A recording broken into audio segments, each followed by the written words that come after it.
There are corporate decisions that appear to be routine business restructuring, but actually represent permanent shifts in economic geography that will reshape continental trade patterns for generations. 2 hours ago, Bombardier Inc. announced that it would be relocating its primary corporate headquarters from Montreal to a new facility in Toulouse, France, citing strategic partnership opportunities with European aerospace companies and improved access to global markets. The announcement was carefully worded to avoid explicitly mentioning American trade policy, but the timing and substance made the motivation unmistakable. Bombardier was not restructuring. Bombardier was leaving. The announcement triggered a cascade of similar declarations that had apparently been coordinated among major Canadian corporations.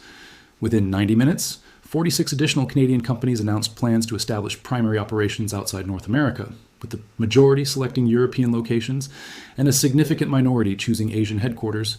The corporate exodus represented $847 billion in market capitalization and approximately 340,000 jobs that would be relocated from Canadian and American locations to facilities in jurisdictions where trade policy volatility and tariff uncertainty would not threaten business continuity.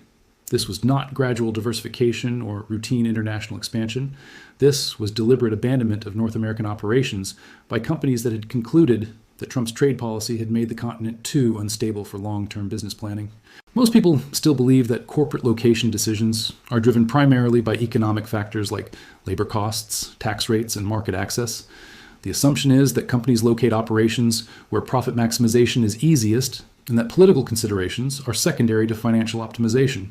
That assumption reflects an understanding of business strategy that does not account for how policy uncertainty destroys the predictability that long-term capital investment requires. Companies can accept higher costs if those costs are stable and predictable. What companies cannot accept is volatility that makes 5-year business plans obsolete within months because trade policies shift based on presidential tweets. The 47 companies announcing relocations represented a cross-section of Canadian industry: aerospace, automotive suppliers, technology firms, pharmaceutical manufacturers, financial services companies, and resource processors. The diversity indicated that this was not sector-specific response to particular policies, but rather broad-based corporate recognition that North American business environment had become untenable. The aerospace dimension revealed the strategic calculation behind corporate relocations most clearly. Bombardier's move to Toulouse positioned the company within the European aerospace cluster centered on Airbus, providing access to supply chains, technical expertise, and customers that did not depend on American market access or American regulatory approval.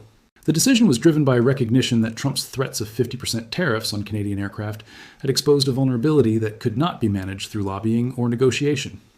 Even if current tariff threats were withdrawn, the precedent that aircraft could be targeted during trade disputes meant that any long-term aerospace investment in North America carried political risks that European locations did not present. Bombardier's announcement noted that the company would maintain significant operations in Canada and the United States, but securities filings revealed that these operations would focus on legacy contracts and existing programs, while all new development, all research investment, and all future production capacity would be established in European facilities.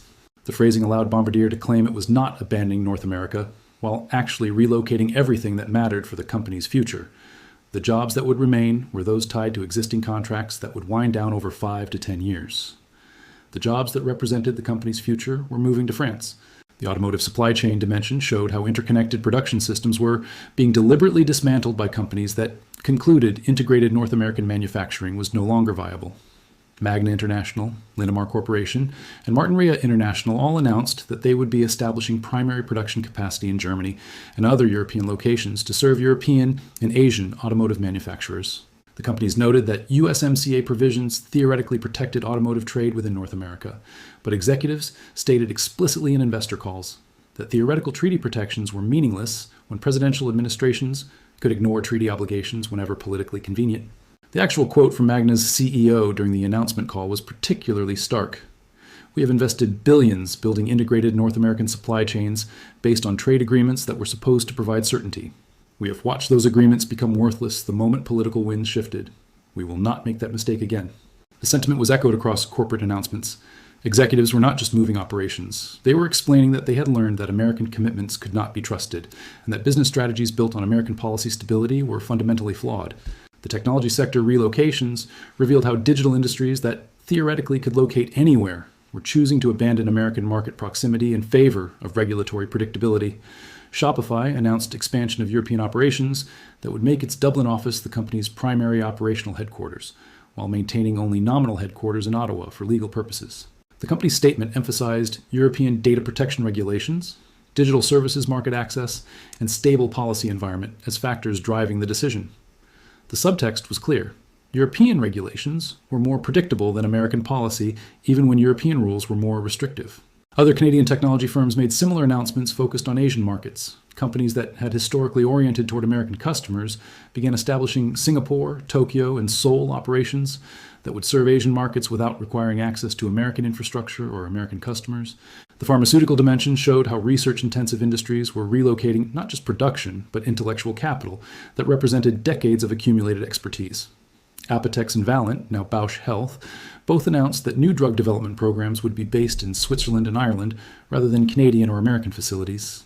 The decisions were driven by recognition that pharmaceutical trade is heavily regulated and that American regulatory agencies could be weaponized during trade disputes to delay approvals, impose additional testing requirements, or create bureaucratic obstacles that would advantage American competitors. Moving drug development to jurisdictions with more predictable regulatory relationships reduced vulnerability to politically motivated interference, while maintaining access to global markets through facilities located in countries that maintained stable trade relationships. The financial services relocations were particularly symbolic because they involved moving not physical production, but rather the corporate decision-making functions that determined where capital would be deployed globally. Royal Bank of Canada, Toronto Dominion Bank, and Bank of Nova Scotia all announced that they would be establishing expanded operations in London and Frankfurt that would handle international transactions and investment management previously conducted from North American headquarters. The moves were described as expansions rather than relocations, but organizational charts showed that senior executives and key decision-makers would be based in European locations with authority to direct global operations independent of North American oversight. The practical effect was that hundreds of billions in investment capital that had been managed from Toronto and Montreal would now be directed by executives in London and Frankfurt, who would be oriented toward European and Asian opportunities rather than North American markets. The resource processing dimension revealed how even industries based on Canadian natural resources were relocating value-added activities to jurisdictions that provided more stable policy environments. Companies that processed minerals, refined metals, and converted raw materials into industrial inputs announced that new processing facilities would be built in locations from Norway to South Korea, rather than expanding Canadian capacity. The explanation was that resource processing requires enormous capital investment with decades-long payback periods. Such investments could not be justified in locations where trade policy could shift dramatically and where market access could be threatened by political decisions that made long-term financial projections worthless. Building processing capacity in countries that maintained stable trade relationships and predictable regulatory environments reduced political risk even when it increased operating costs. The total cost of ownership over a 30-year facility lifetime was lower in stable jurisdictions than in politically volatile ones, regardless of annual operating expense differences. The employment implications were staggering and would materialize over different timelines that would make the full impact difficult to recognize until it was irreversible. Immediate job losses would be limited to corporate headquarters functions and research positions that would relocate within months, but the longer-term employment impact would dwarf these initial losses. As companies established new production capacity in European and Asian locations, they would reduce investment in North American facilities. Existing plants would continue operating until contracts expired or equipment required replacement, but no new investment would flow to North American operations. Over 5 to 10 years, this pattern would result in approximately 340,000 jobs migrating from North American locations to facilities and jurisdictions where corporate leadership had decided future investment would be directed. The job losses would be distributed across communities in both Canada and the United States, hitting particularly hard in automotive supply chain regions, aerospace clusters, and technology centers. The American reaction revealed how thoroughly corporate leaders had concluded that North American policy environment had become dysfunctional. American business groups that reviewed the Canadian corporate relocation announcements recognized that the same factors driving Canadian companies to leave were affecting American companies' investment decisions. If Canadian firms were abandoning North America because of trade policy uncertainty, then American companies faced the same uncertainty and would eventually reach similar conclusions about locating future investments in more stable jurisdictions. The American Chamber of Commerce issued a statement noting that 47 major corporate relocations announced in a single afternoon represented a vote of no confidence in North American trade policy stability, and warned that American companies would follow Canadian firms to European and Asian locations if policy predictability was not restored.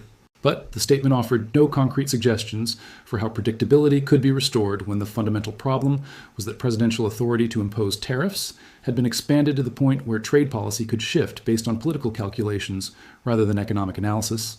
The congressional response showed recognition that corporate relocations represented a crisis, but revealed no consensus about how to address it. Democrats blamed Trump's tariff threats for creating the uncertainty that was driving companies away. Republicans blamed Canadian trade policies for forcing American responses that had created business uncertainty. Neither party offered actionable solutions because the structural problem was that separation of powers between executive authority over trade policy and congressional authority over broader economic policy had created a situation where coherent long-term trade strategy was impossible to maintain across administrations. Companies making 20-year investment decisions could not rely on policies that might reverse completely when presidential administrations changed. The only rational response was to locate investments in jurisdictions where policy stability extended across multiple political cycles. The European response was welcoming but cautious. European governments offered incentives to attract Canadian corporate relocations while recognizing that the exodus from North America was driven by factors that could eventually affect European operations if similar policy volatility emerged. French officials welcoming Bombardier to Toulouse emphasized France's commitment to stable aerospace policy and to predictable regulatory frameworks that would support long-term business planning. German officials, courting Canadian automotive suppliers, highlighted Germany's track record of maintaining industrial policy consistency across different governments. The message was that Europe offered the stability that North America had lost, but the subtext was recognition that policy stability requires political systems that constrain executive power and that maintain policy continuity regardless of electoral outcomes. The Asian response focused on attracting technology and resource processing investments by emphasizing infrastructure quality, skilled workforces, and access to growing consumer markets.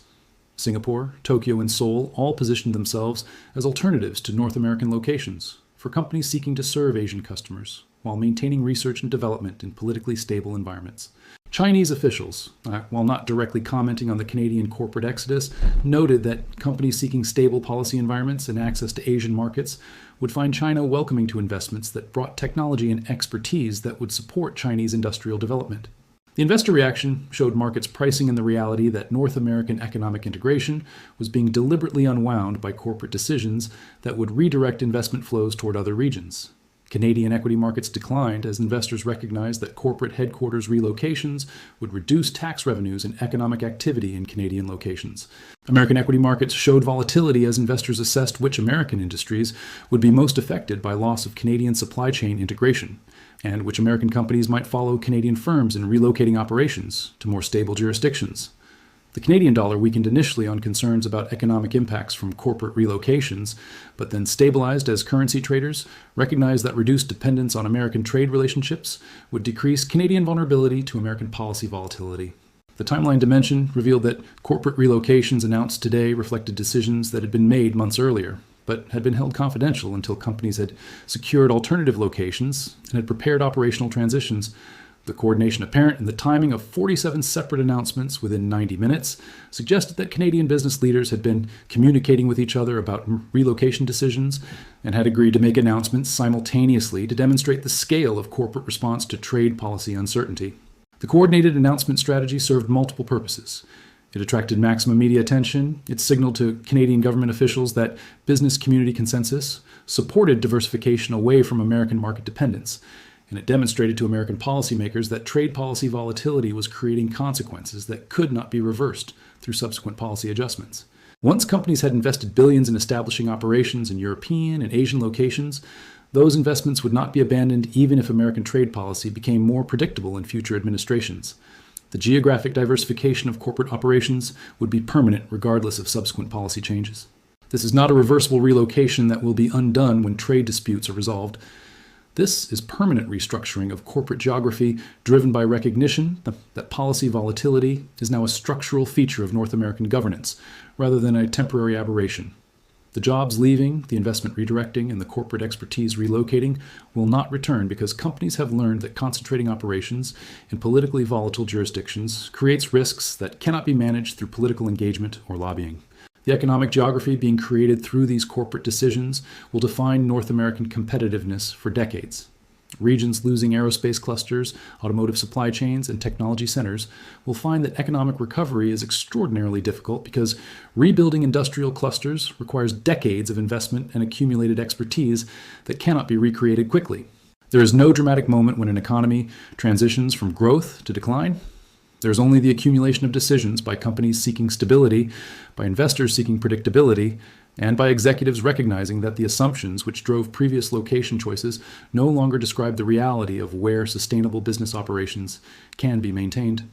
And those decisions are being made now, announced 2 hours ago, by 47 companies representing $847 billion in capital and 340,000 jobs that have concluded that North America is no longer where the future will be built.